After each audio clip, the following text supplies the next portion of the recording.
Welcome back to the channel, guys and gals. My name is Norman, also known as King Julian. So tonight we're doing something just a little bit different. I'm here in Virginia, and I'm about an hour away from Richmond, and then I got to reload and go to Nevada, not Nevada, but to Arizona. So, as bottle railroaders, sometimes we collect certain things. Now, my oldest son, Caleb, went above and beyond, and he was at an antique store and found this book to give me for Father's Day, and I got it earlier tonight when I stopped in Knoxville to see him. And what we are talking about is pretty much your railroad workers' Bible. Now, this one's more directed towards your track layers, but it was considered a Bible. I have heard about these for many years, but never seen one. And they're not generated and given to the general public. They're only for railroad workers. And there are several variations. One that dealt with track and earth leveling, one that dealt with railroad cars, one that dealt with passenger cars, and one that dealt with steam engines and diesels. What we're talking about is the Railroad Curves and Earthwork Bible book. Now, this one once belonged to a man by the name of J.H. Upham, Upham.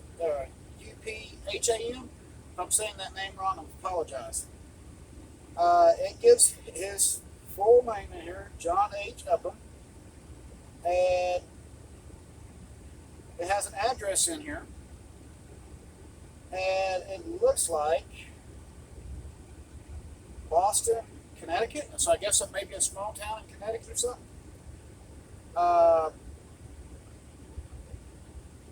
Prairie Courthouse, room 1G. So that tells me he was a track worker. Now, this book was printed right there, 1931. So this is a very old book that my son found in an antique store to give to me, and it's a shame that the family gave it up. And it's going to be cherished. Now, as bottle railroads, we collect stuff like this, but sometimes we don't know the history on it or what it was for. Again, this was called the Railroad Workers' Bible. It does look like a Bible, but this particular book goes in to just goes into details about doing the work, doing the problem solving, doing the math. It goes into surface work. It goes into breaking it down into chapters and stuff. Simple curves, the math problems that are in here. Everything the railroad dealt with in 1931 is in this book. This is how it was done. This is how it was laid. You followed these rules. And these are usually put out to apprentice. Sometimes people that were brand new, sometimes would get them. Or even senior workers would have them.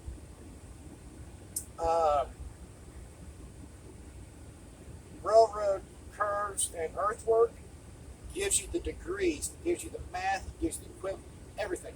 Look at that. What we do on a computer today was in this book, 1931. Curves, just the math in here. It tells you, explains it to you how to do it to make sure it was perfect for the steam era.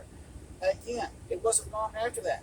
Diesels were starting to come into play, and this was still being used even in the early diesel era before computers were coming out.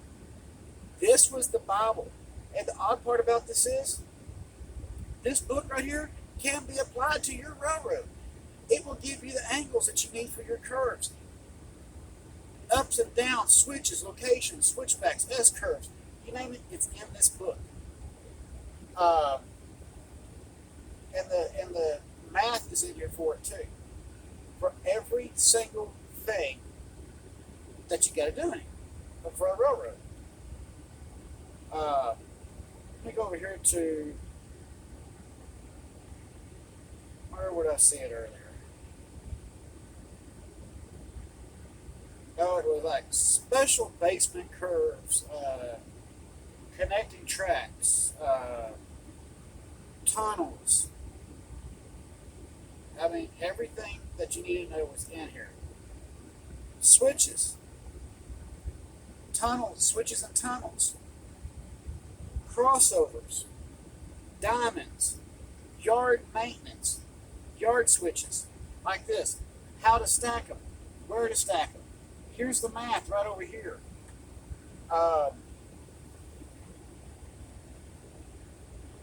Curves, I mean, just all types of stuff.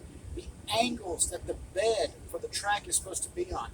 How much rock is supposed to be in there. What grade of rock. It's all here. I have been told that Union Pacific, some of their senior employees still use a book like this similar today, even though it's pretty much done by computer. It gives tolerances in here to what is purposely can be acceptable. Just, I mean, look at the math in this thing involved. This is, wow. I told my son, I said, I'm going to have to sit down, I'm going to have to read this thing one day. Duration of track can be laid down. Duration of how long something can sit on it before it starts compacting. Bridge heights, angles for the bridges, your support piers, everything right here. And this, like I said, this can still be applied to even a model railroad, especially if you're doing an outdoor layout. Doesn't matter whether it's O scale, G, whatever it is you're doing outdoors. It can still, this book can still be applied to that, even on a tabletop layout or shelf.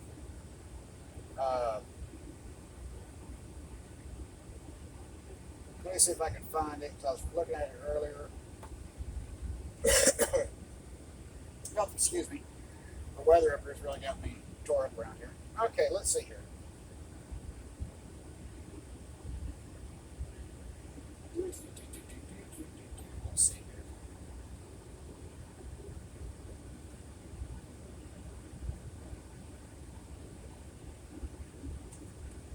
Where was it? Okay. Now I'm not going to read this whole thing, but I'm going to just give you a small segment that I'm going to read out here. Now this was called Special Problems, Corrections of a Curvature. In the case of a curve, the ends of the section of earthwork are not parallel, but are in each case normal to the curve. In calibrating the solidity of the section of earthwork, we have here, sorry, somebody's broken up, heretofore assumed the ends parallel, and for curves, this is equivalent to taking the perpendicular to the end of the curve between the two sections. Then, as shown in Figure 1, down there, where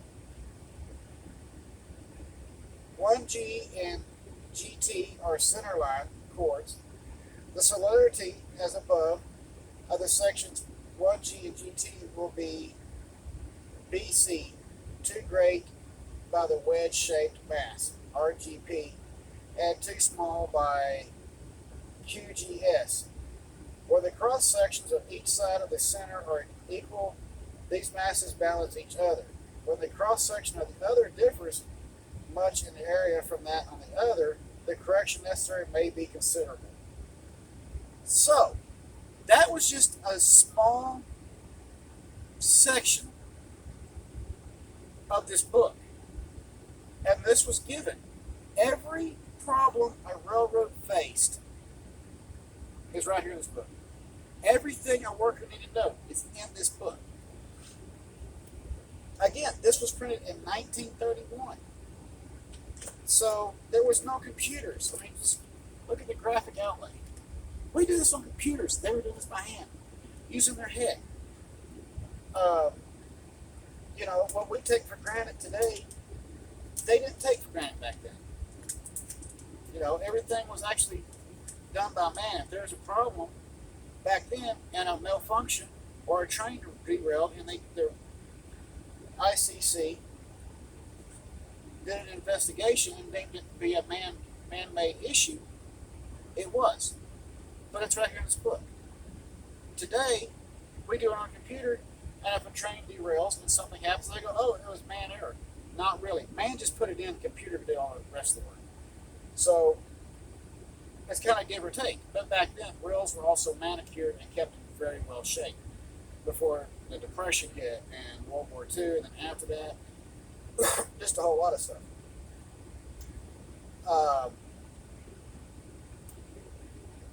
I just can't believe my son found this at a Nashville antique store for me, and I am just super, super stoked to actually get one. And the fact that it was one that you don't see around. The Railroad Workers Bible, right here.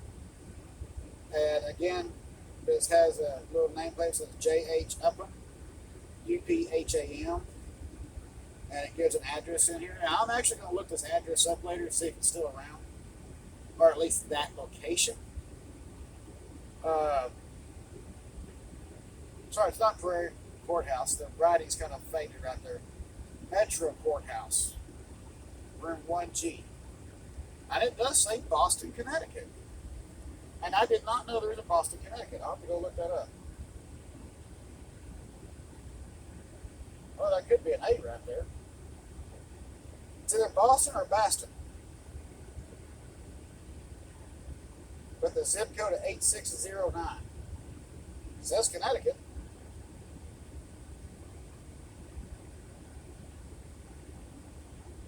Beacon Street. Does anybody know if Beacon Street's still around? If they changed names, or if that's even up there in that area anymore? It'd be kind of interesting to find out.